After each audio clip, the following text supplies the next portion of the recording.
রোহিণীর সাথে কিঙ্কর হঠাৎ দেখা করতে গেল কেন? কিঙ্করকে এবার চেপে ধরলো অপর্ণা। পুরোটা জানতে ভিডিওতে লাইক দিয়ে চ্যানেলটা সাবস্ক্রাইব করে দেখতে থাকুন। চিরদিনই তুমি যে আমার সিরিয়ালের আগামী পর্বে আমরা দেখতে পাবো হসপিটালে সবার সামনে অপর্ণা কিঙ্করকে জেরা করতে থাকে।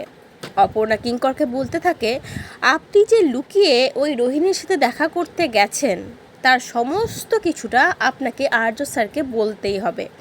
আর্য স্যারের কাছে সমস্ত সত্যিটা আপনাকে স্বীকার করতেই হবে। স্যারের কাছে যদি আপনি সমস্ত সত্যিটা স্বীকার না করেন তাহলে কিন্তু আপনাকে আমি এক ফোঁটাও রিয়াত করব না কিঙ্কর স্যার।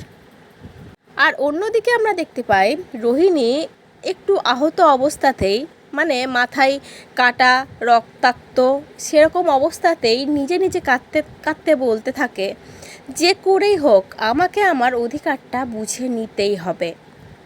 এইটা কোনোভাবেই হতে দেব না যে আমি এভাবে হেরে যাব, আমাকে সবটা বুঝে নিতে হবেই।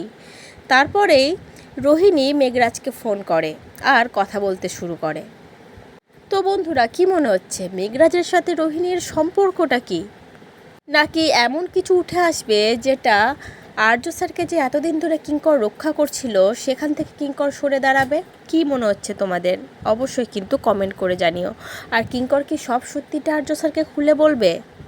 সেই ব্যাপারেও জানিও তোমাদের মতামতটা। আজকের পর্বটা কেমন লাগলো অবশ্যই কমেন্ট করে জানিও। পরবর্তী আপডেট নিয়ে তাড়াতাড়ি আসছি, সঙ্গে থেকো, সাথে থেকো, চ্যানেলটা সাবস্ক্রাইব করে দিও।